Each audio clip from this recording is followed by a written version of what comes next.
Beurre FM. Des pays en débat.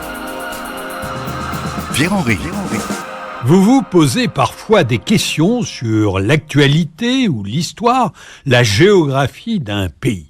L'émission Un pays en débat vous rafraîchit la mémoire et vous offre la possibilité de s'interroger tous ensemble sur le principe des libertés individuelles et collectives à l'œuvre dans le pays ausculté avec le concours d'un ou d'une spécialiste. Ça vous plaît ?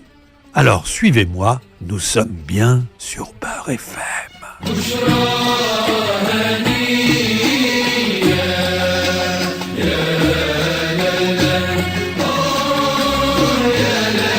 Bouchra Hania, c'est le titre de ce morceau, d'abord traditionnel de la musique arabo-andalouse.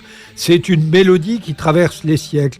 C'est en Libye que ce chant s'installe entre poésie d'amour et paroles religieuses. Il est un socle de l'histoire de la Libye, le pays du jour. Entre Méditerranée et Sahara, la Libye s'étend sur une surface qui fait 3 fois la France. Partie intégrante du Maghreb, elle est voisine de la Tunisie, de l'Algérie à l'ouest, mais côtoie aussi l'Égypte, le Soudan, le Tchad et le Niger. Géographiquement, elle hérite d'un territoire encerclé de pays en conflit. La Libye est partagée en 3 grandes régions, occupées par 3 principales ethnies. Les Tébous au sud, les Touaregs à l'ouest, dans la région du Fezzan, et les Berbères qui occupent tout le nord. La cohabitation de ces 3 grands groupes ethniques en Libye encourage la construction d'un État hybride entre institutionnalisation du pouvoir et culture tribale. Dans l'histoire de la Libye, il y a 2 grands noms. Le roi Idriss d'abord, après l'occupation de l'Empire romain, des grandes dynasties arabes, de l'Empire ottoman et du Royaume d'Italie. La Libye est libérée en 1953. À l'époque, la population est pauvre, une des plus pauvres d'Afrique. Mais ce statut va changer. Au tournant des années 50, c'est la découverte du pétrole dans les sous-sols du territoire qui sauve le pays. Et c'est Mouammar Kadhafi, le second grand nom de l'histoire libyenne, qui organise cette nouvelle richesse. Il arrive au pouvoir par un coup d'État en 69. Après s'être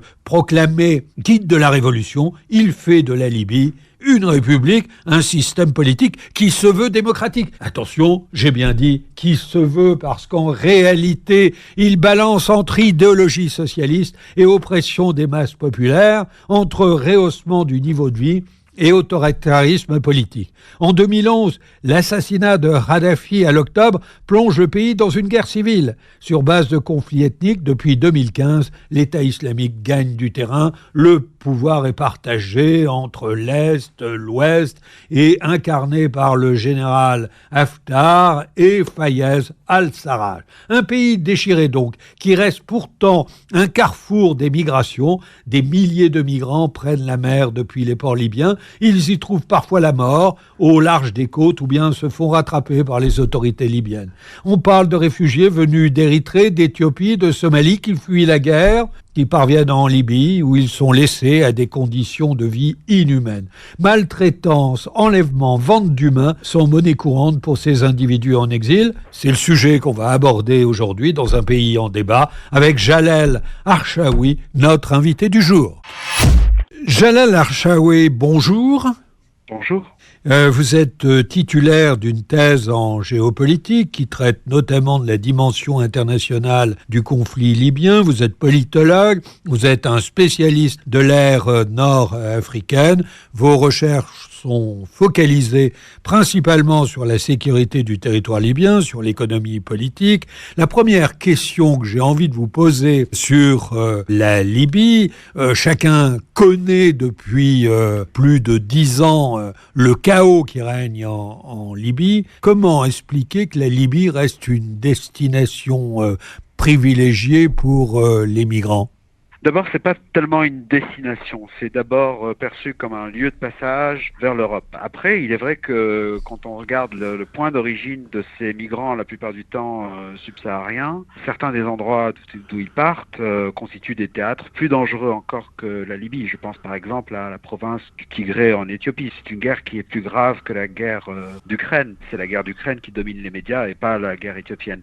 Mais il y a par exemple une vague de migrants qui proviennent d'Éthiopie. Il y a aussi l'Érythrée, il y a le Soudan, le Niger, etc. Donc ce sont des gens qui sont la plupart du temps conscients des risques très aigus sur leur santé physique, de ce qu'ils risquent de subir. Mais disons qu'il y a quand même un élan vers le rêve étant de traverser la Méditerranée et de parvenir à l'intérieur de l'Union européenne. Dans cette perspective-là, c'est toujours malheureusement un pari que les gens veulent prendre. Oui, vous voulez dire en plus qu'il n'y a pas d'autres routes possibles pour l'Europe ? Il y a d'autres routes. Il y a des gens qui passent par le Maroc, par exemple. Il y a des gens qui passent par la Tunisie. Mais disons que quand on regarde la densité démographique de la Libye, qui est très très basse, c'est simplement 6,7 millions de citoyens libyens, grosso modo, avec quelques étrangers sur le territoire, un territoire grand comme 3 fois la France. Ça reste quand même, si on combine ça avec le désordre politique, l'absence d'État unitaire, eh bien, ça reste quand même un sentier assez privilégié. Mais disons quand même que la crise migratoire est moins grave aujourd'hui du point de vue européen qu'elle ne l'était avant l'été 2017, par exemple. Avant l'été 2017, il s'agissait de 12 ou 15 000 arrivées irrégulières en Sicile. Aujourd'hui, c'est de l'ordre de 3 000.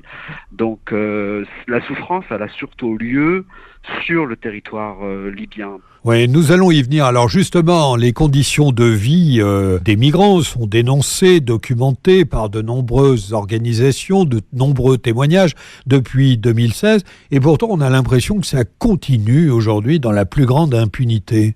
L'impunité des acteurs libyens, l'impunité des acteurs étrangers qui se spécialisent justement dans cette entre guillemets gestion des flux migratoires en Libye. Il y a beaucoup de Soudanais, des Nigériens, des Érythréens, etc. Des Nigérians parfois. L'impunité, effectivement, est une des grandes caractéristiques des décisionnaires qui sont en train de sévir actuellement en Libye. La population libyenne subit, les migrants évidemment sont des victimes la plupart du temps. Et il y a aussi, quand on est à la tête d'un groupe armé ou quand on fait partie de certains réseaux criminels notamment, eh bien il y a effectivement un phénomène d'impunité très très choquant, très désarmant. Dernière question très rapide, hélas parce que le temps court. Pensez-vous que l'Union européenne porte une forme de responsabilité dans cette affaire ?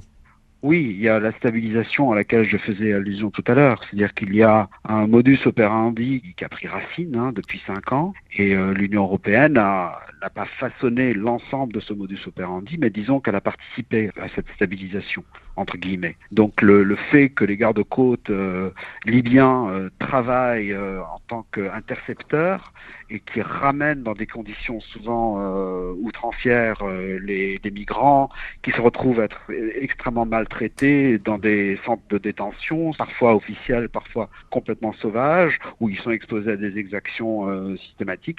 Tout cela, finalement, fait partie d'un système qui engendre simplement, disons, environ 3000, 3500 arrivées irrégulières en Union européenne par mois. C'est beaucoup moins qu'il y a 5 ans. J'ai bien entendu, et nos auditeurs aussi. Merci, Jalal Archaoui. Un pays en débat, c'est une émission qui est proposée par France Fraternité en collaboration avec Beurre FM. Merci à Zora et à Alice pour leur collaboration. C'était Des pays en débat, en partenariat avec France Fraternité.